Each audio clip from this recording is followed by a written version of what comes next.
আজকের ভিডিওতে অ্যাসিড, ক্ষার ও লবণ অধ্যায়ের বাকি টপিকগুলো নিয়ে আলোচনা করা হবে। নাইট্রিক অ্যাসিডের রাসায়নিক ধর্ম, ক্ষারের সঙ্গে বিক্রিয়া। এর আগের ভিডিওতে বলেছিলাম যে অ্যাসিডের সঙ্গে ক্ষারের বিক্রিয়াতে সর্বদা লবণ এবং জল উৎপন্ন হয়। এক্ষেত্রেও নাইট্রিক অ্যাসিডের ক্ষেত্রেও ক্ষারের সঙ্গে বিক্রিয়া করে নাইট্রেট, লবণ এবং জল উৎপন্ন হয়। যখন HCl এর সঙ্গে বিক্রিয়া হবে তখন ক্লোরাইড, লবণ ও জল উৎপন্ন হবে। যখন নাইট্রিক অ্যাসিডের সঙ্গে ক্ষারের বিক্রিয়া হবে তখন নাইট্রেট, লবণ এবং জল উৎপন্ন হবে।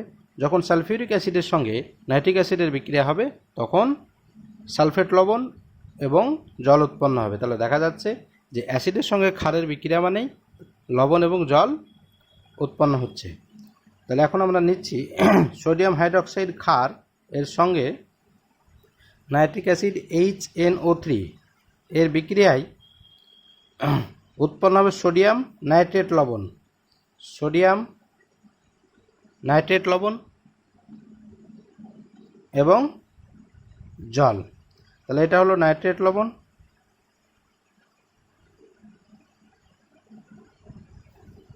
প্লাস উৎপন্ন হচ্ছে জল। একইভাবে যদি আমরা অ্যামোনিয়াম হাইড্রোক্সাইড নিই, এটাও একটা ক্ষার। এই অ্যামোনিয়াম হাইড্রোক্সাইডের সঙ্গে HNO3 বিক্রিয়ায় উৎপন্ন হবে অ্যামোনিয়াম নাইট্রেট NH4NO3 প্লাস জল। একইভাবে যদি আমরা পটাশিয়াম হাইড্রোক্সাইড নিই KOH প্লাস HNO3, তাহলে উৎপন্ন হবে potassium nitrate, potassium nitrate plus জল। যদি আমরা ক্যালসিয়াম হাইড্রোক্সাইড নিই প্লাস HNO3, তাহলে উৎপন্ন হবে ক্যালসিয়াম নাইট্রেট প্লাস জল। তাহলে ক্ষারের সঙ্গে বিক্রিয়ায় নাইট্রিক অ্যাসিডের বিক্রিয়ায় সর্বদা নাইট্রেট, লবণ এবং জল উৎপন্ন হচ্ছে। সোডিয়াম হাইড্রোক্সাইডের সঙ্গে হলে সোডিয়াম নাইট্রেট লবণ, অ্যামোনিয়াম হাইড্রোক্সাইডের সঙ্গে বিক্রিয়া হলে অ্যামোনিয়াম নাইট্রেট লবণ, পটাশিয়াম হাইড্রোক্সাইডের সঙ্গে বিক্রিয়া হলে পটাশিয়াম নাইট্রেট লবণ এবং জল উৎপন্ন হবে, এবং ক্যালসিয়াম হাইড্রোক্সাইডের সঙ্গে বিক্রিয়াতে ক্যালসিয়াম নাইট্রেট এবং জল উৎপন্ন হবে। কার্বনেট ও বাইকার্বনেট লবণের সঙ্গে বিক্রিয়া। কার্বনেট লবণের সঙ্গে নাইট্রিক অ্যাসিডের বিক্রিয়ায় নাইট্রেট, লবণ, জল এবং অতিরিক্ত কার্বন ডাইঅক্সাইড গ্যাস নির্গত হয়, এবং বাইকার্বনেট লবণের সঙ্গে বিক্রিয়ায় নাইট্রেট, লবণ এবং জল এবং তার সাথে কার্বন ডাইঅক্সাইড গ্যাস নির্গত হয়। যেমন calcium carbonate CaCO3, calcium carbonate, calcium কার্বনেটের সঙ্গে নাইট্রিক অ্যাসিড HNO3 এর বিক্রিয়ায় উৎপন্ন হবে নাইট্রেট লবণ।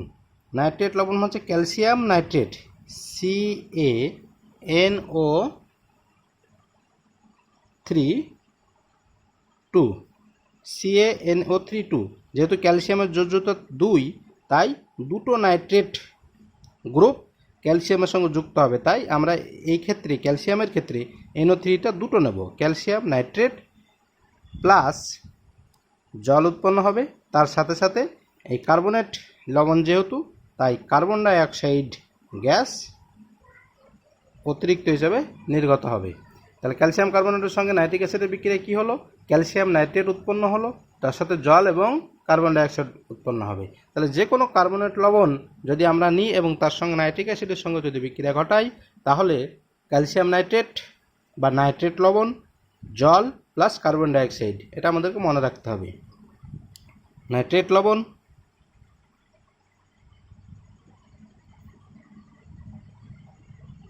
প্লাস জল প্লাস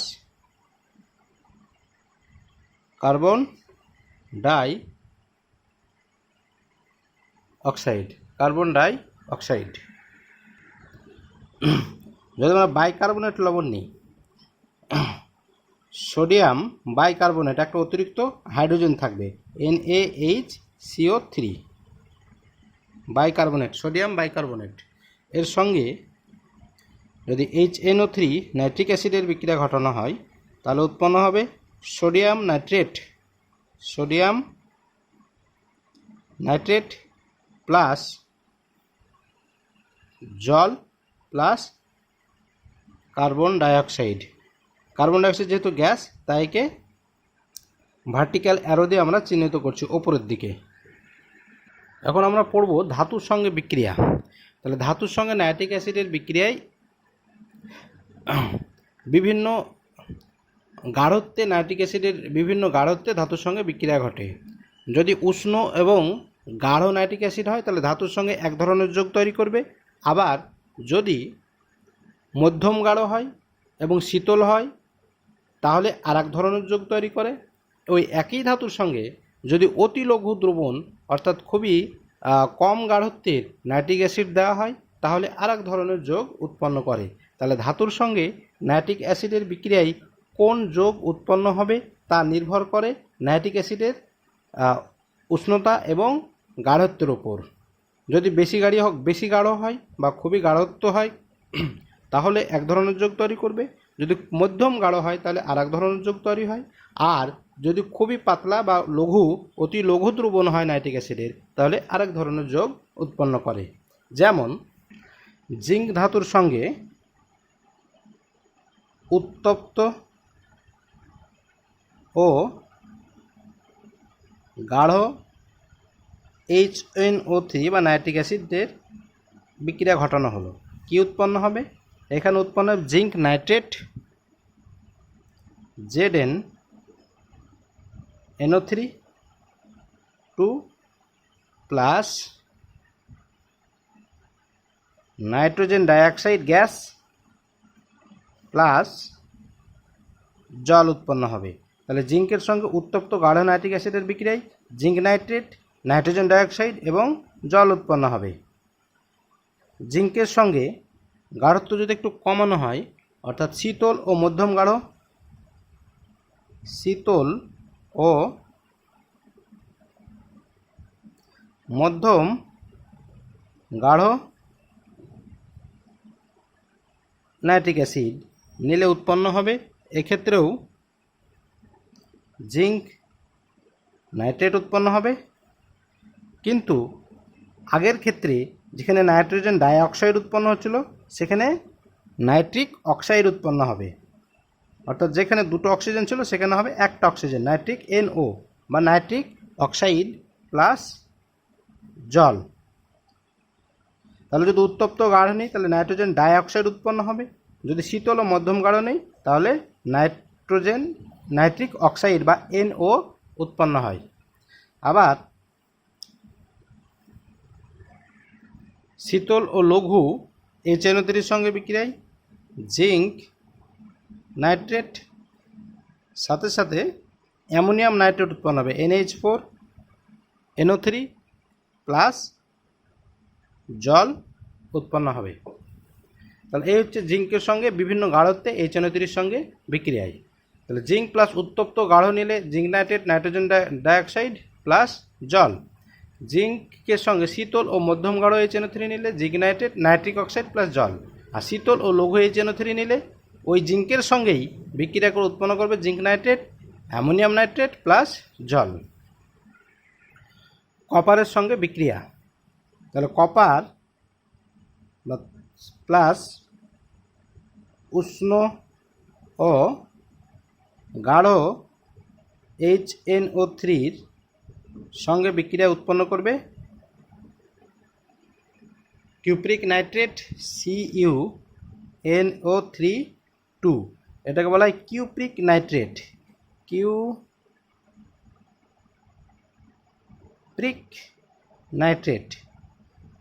কিউপ্রিক নাইট্রেট উৎপন্ন করবে প্লাস নাইট্রোজেন ডাইঅক্সাইড উৎপন্ন করবে গ্যাস প্লাস জল উৎপন্ন করবে।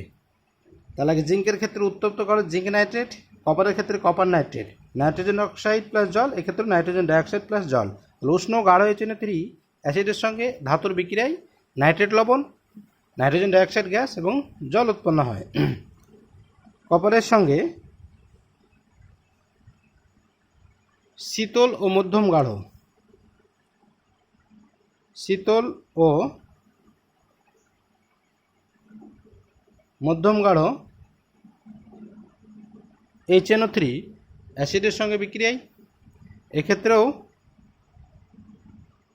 কিউপ্রিক নাইট্রেট CuNO3 এটাকে কিউপিক নাইট্রেট বলে, কিউপিক নাইট্রেট প্লাস নাইট্রিক অক্সাইড। আগের ক্ষেত্রে যেখানে দুটো অক্সিজেন ছিল, উষ্ণতা এবং গাঢ়ত্ব কমে যাওয়ায় এক্ষেত্রে একটা অক্সিজেন নাইট্রিক অক্সাইড গ্যাস উৎপন্ন হবে প্লাস জল উৎপন্ন হবে। আবার শীতল ও লঘু HNO3 যদি নিই তাহলে এক্ষেত্রে কিউপ্রিক নাইট্রেট CuNO3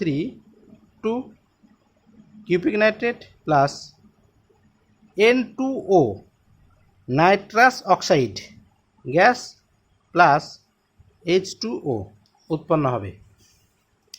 এটা হলো সে নাইট্রাস অক্সাইড, যেটাকে আমরা লাফিং গ্যাস বলি। হ্যাঁ, তাহলে কপারের সঙ্গে শীতল ও লঘু HNO3 অ্যাসিডের বিক্রিয়ায় cupric nitrate plus nitrous oxide plus জল উৎপন্ন হবে। এই হলো ধাতুর সঙ্গে নাইট্রিক অ্যাসিডের বিক্রিয়া। জিঙ্ক এবং কপারটা বেশি গুরুত্বপূর্ণ, এটা তোমরা এই দুটো বিক্রিয়ায় ভালো করে, দুটো ধাতুর সঙ্গে বিক্রিয়ায় ভালো করে পড়বে। পরে আমরা নাইট্রিক অ্যাসিডের শনাক্তকরণ, খুবই গুরুত্বপূর্ণ ভিভিআই, খুব ভালো করে পড়বে তোমরা এটা। নাইট্রিক অ্যাসিডের শনাক্তকরণ, কীভাবে আমরা নাইট্রিক অ্যাসিডকে আইডেন্টিফাই করব বা শনাক্ত করব। নাইট্রিক অ্যাসিড শনাক্ত করার জন্য প্রথমে আমরা নাইট্রিক অ্যাসিড বা পরীক্ষণীয় তরলকে একটা টেস্ট টিউবে নিয়ে নিলাম। নেওয়ার পর সদ্য প্রস্তুত, অর্থাৎ যখন আমরা শনাক্ত করব, যখন বিক্রিয়াটা করব ঠিক তখনই ফেরাস সালফেটটাকে তৈরি করতে হবে। তাহলে সদ্য প্রস্তুত FeSO4 মানে ফেরাস সালফেট। তাহলে সদ্য প্রস্তুত HNO3 নেওয়ার পর ওর মধ্যে সদ্য প্রস্তুত ফেরাস সালফেট দ্রবণ ঢেলে দেওয়া হলো। এরপরে টেস্ট টিউবটাকে ঠান্ডা করে ওর গা বেয়ে আর একটা টেস্ট টিউব থেকে গাঢ় H2SO4 গাঢ় সালফিউরিক অ্যাসিড ঢাললে দেখা যাবে যে সালফিউরিক অ্যাসিড ভারী বলে নিচের দিকে চলে আসবে এবং একটা স্তর গঠন করবে। এবং যদি দেখা যায় যে সালফিউরিক অ্যাসিড এবং এই দ্রবণের সংযোগস্থলে একটি বাদামি রঙের বলাই উৎপন্ন হয়, তাহলে আমরা বলবো যে এটা নাইট্রিক অ্যাসিড। এই জলীয় দ্রবণটা, পরীক্ষণীয় জলীয় দ্রবণটা হলো নাইট্রিক অ্যাসিড। তাহলে প্রথমে আমরা টেস্ট টিউবে HNO3 অ্যাসিড নেব, নাইট্রিক অ্যাসিড নেব এবং তারপরে তাতে সদ্য প্রস্তুত ফেরাস সালফেটের দ্রবণ যোগ করব। এরপরে ওই টেস্ট টিউবের গা বেয়ে গাঢ় H2SO4 ঢাললে দেখা যাবে যে এই গাঢ় H2SO4 এবং দ্রবণের সংযোগস্থলে একটি বাদামি রঙের বলাই গঠিত হয়েছে, বাদামি রঙের বলাই গঠিত হয়েছে, রিং।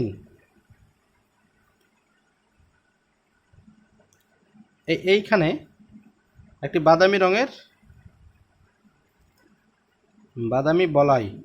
বাদামি রঙের রিং বা বলাই গঠিত হয়েছে।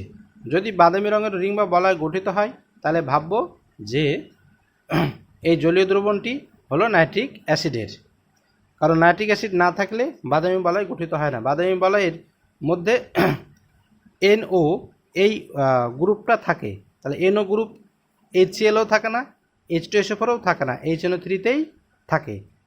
তাই বাদামি বলয় গঠিত হলে আমরা বলবো যে ওই জলীয় দ্রবণটি নাইট্রিক অ্যাসিডের। এভাবে আমরা নাইট্রিক অ্যাসিডকে শনাক্ত করব। তাহলে কি ঘটে অ্যাকচুয়ালি তা আমরা এখন রাসায়নিক বিক্রিয়ার মাধ্যমে দেখব। তাহলে আমাদের সদ্য প্রস্তুত ফেরাস সালফেট দ্রবণ গাঢ় H2SO4 ঢেলে দেওয়া হলো নাইট্রিক অ্যাসিডের জলীয় দ্রবণে। এক্ষেত্রে উৎপন্ন হবে Fe2SO4 ferric sulphate plus nitric oxide plus জল উৎপন্ন হয়। এবার এই উৎপন্ন এই নাইট্রিক অক্সাইড ফার্দার অতিরিক্ত ফেরাস সালফেটের সঙ্গে এই নাইট্রিক অক্সাইড এবং জল বিক্রিয়া করে উৎপন্ন করে FeH2O5NO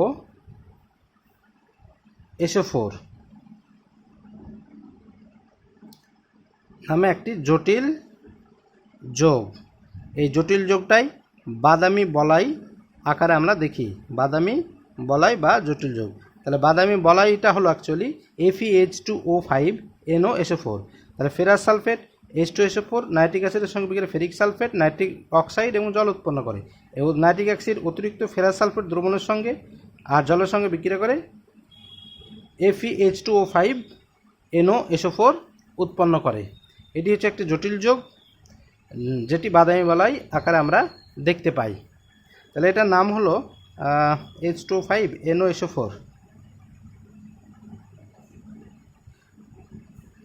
নাইট্রোসোফেরাস পেন্টাহাইড্রেট সালফেট। তাহলে এই জটিল যোগটার নাম হলো নাইট্রোসোফেরাস পেন্টাহাইড্রেট, 5টা জল আছে তাই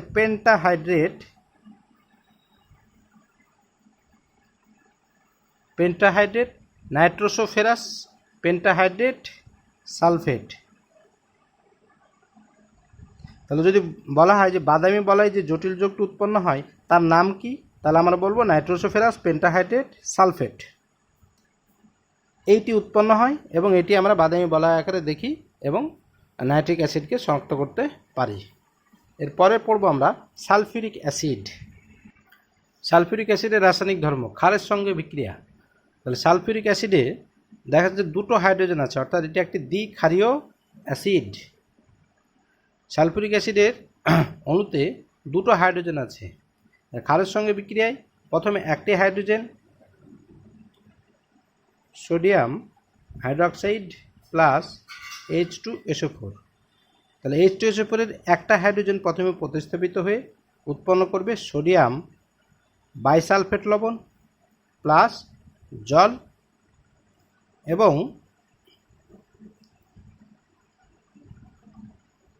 পরের ধাপে আর একটা হাইড্রোজেন প্রতিস্থাপিত হয়ে উৎপন্ন করে সোডিয়াম সালফেট প্লাস জল। তাহলে যেহেতু H2SO4 অণুতে দুটো হাইড্রোজেন আছে তাই একটি হাইড্রোজেন প্রথমে প্রতিস্থাপিত হয়ে সোডিয়াম বাইসালফেট লবণ উৎপন্ন করবে এবং পরবর্তী ধাপে অবশিষ্ট আরেকটি হাইড্রোজেনও প্রতিস্থাপিত হয়ে সোডিয়াম সালফেট লবণ উৎপন্ন করে। তাহলে এটি হলো একটি বাইসালফেট লবণ বা বাই লবণ, এটা একটি আম্লিক লবণ এবং এটি একটি সমিত লবণ বা নর্মাল লবণ সোডিয়াম সালফেট। তাহলে একইভাবে পটাশিয়াম হাইড্রোক্সাইডের সঙ্গে H2SO4 এর বিক্রিয়ায় পটাশিয়াম বাইসালফেট প্লাস জল উৎপন্ন হবে। পরের ধাপে আরেকটা হাইড্রোজেন অতিরিক্ত হাইড্রোজেন অবশিষ্ট হাইড্রোজেনটা প্রতিস্থাপিত হবে, উৎপন্ন করবে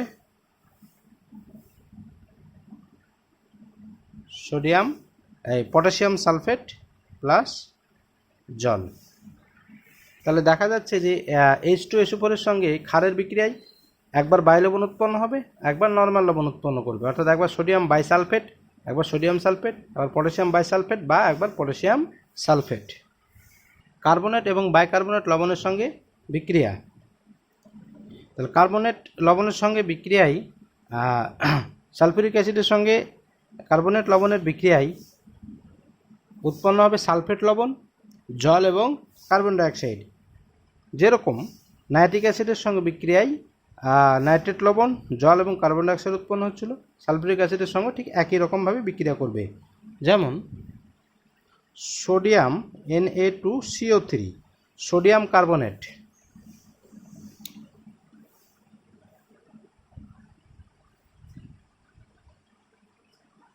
সোডিয়াম কার্বনেট সঙ্গে H2SO4 এর বিক্রিয়া উৎপন্ন হবে সোডিয়াম সালফেট Na2SO4 প্লাস জল প্লাস কার্বন ডাইঅক্সাইড। একইভাবে ক্যালসিয়াম কার্বনেট CaCO3 সঙ্গে H2SO4 এর বিক্রিয়ায় উৎপন্ন হবে CaSO4 ক্যালসিয়াম সালফেট লবণ প্লাস জল উৎপন্ন হবে এবং তার সঙ্গে কার্বন ডাইঅক্সাইড গ্যাস উৎপন্ন হবে। তাহলে ক্যালসিয়াম সালফেট প্লাস জল প্লাস কার্বন ডাইঅক্সাইড। বাইকার্বনেট মানে একটা হাইড্রোজেন, অতিরিক্ত হাইড্রোজেন থাকবে, সোডিয়াম NaHCO3, এটা হলো বাইকার্বনেট লবণ। তাহলে NaHCO3 সঙ্গে H2SO4 এর বিক্রিয়াতে সেম যোগ উৎপন্ন হবে। তাহলে এক্ষেত্রে সোডিয়াম বাইসালফেট উৎপন্ন হবে প্লাস জল প্লাস CO2 উৎপন্ন হবে, কার্বন ডাইঅক্সাইড গ্যাস। তাহলে এটি হলো ধাতুর সক্রিয়তা শ্রেণী। এই সক্রিয়তা অনুযায়ী, ধাতুর এই সক্রিয়তা অনুযায়ী অ্যাসিডের সঙ্গে এই ধাতুগুলো বিক্রিয়া করে। তাহলে এখানে দেখতে পাচ্ছি potassium, calcium, sodium, magnesium, aluminium, zinc, iron, tin, lead এবং হাইড্রোজেন। তাহলে হাইড্রোজেনের এই শ্রেণীতে থাকা হাইড্রোজেনের ওপরে থাকা যোগগুলি একমাত্র H2SO4 এর সঙ্গে বিক্রিয়া করবে এবং H2H এর বা হাইড্রোজেনের নিচে যে ধাতুগুলি থাকে তারা H2SO4 এর সঙ্গে বিক্রিয়া করে না। তাহলে যেমন ম্যাগনেসিয়াম হাইড্রোজেনের শ্রেণীর এই সক্রিয়তা শ্রেণীতে হাইড্রোজেনের ওপরে রয়েছে, তাহলে এই ম্যাগনেসিয়াম করবে। তাহলে ম্যাগনেসিয়ামের সঙ্গে H2SO4 এর বিক্রিয়ায় সালফেট লবণ অর্থাৎ ম্যাগনেসিয়াম সালফেট লবণ এবং হাইড্রোজেন গ্যাস উৎপন্ন হয়। একইভাবে জিঙ্ক হচ্ছে হাইড্রোজেনের উপরেই রয়েছে, তাহলে জিঙ্কের সঙ্গেও করবে H2SO4। তাহলে এখানে জিঙ্ক সালফেট তৈরি হবে, ZnSO4 প্লাস H2 গ্যাস উৎপন্ন হবে। সোডিয়াম হচ্ছে হাইড্রোজেনের ওপরেই রয়েছে, তাহলে সোডিয়ামের সঙ্গে করবে H2SO4। তাহলে এক্ষেত্রে তৈরি হবে sodium sulphate Na2SO4 plus hydrogen. Copper plus H2SO4। তাহলে কপার হলো হাইড্রোজেনের নিচে রয়েছে, তাই কপারের সঙ্গে বিক্রিয়া করবে না। একইভাবে Hg প্লাস H2SO4, Hgও সক্রিয়তা শ্রেণীতে হাইড্রোজেনের নিচে রয়েছে, তাই Hg বা মার্কারির সঙ্গেও বা পারদের সঙ্গে H2SO4 এর বিক্রিয়া হবে না। এই হচ্ছে সালফিউরিক অ্যাসিডের সঙ্গে ধাতুর বিক্রিয়া। তাহলে এখন আমরা পড়ব H2SO4 এর শনাক্তকরণ, অর্থাৎ সালফিউরিক অ্যাসিডকে কীভাবে শনাক্ত করব। তাহলে প্রথমে আমরা টেস্ট টিউবে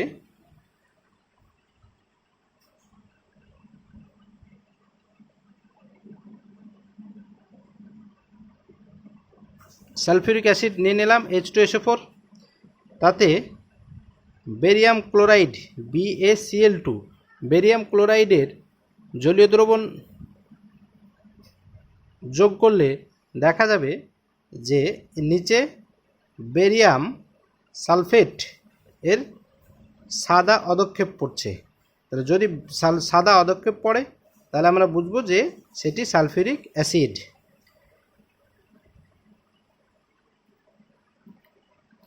তাহলে বেরিয়াম ক্লোরাইড সালফিউরিক অ্যাসিডের সঙ্গে বিক্রিয়া করে উৎপন্ন করে বেরিয়াম সালফেটের সাদা অধক্ষেপকে আমরা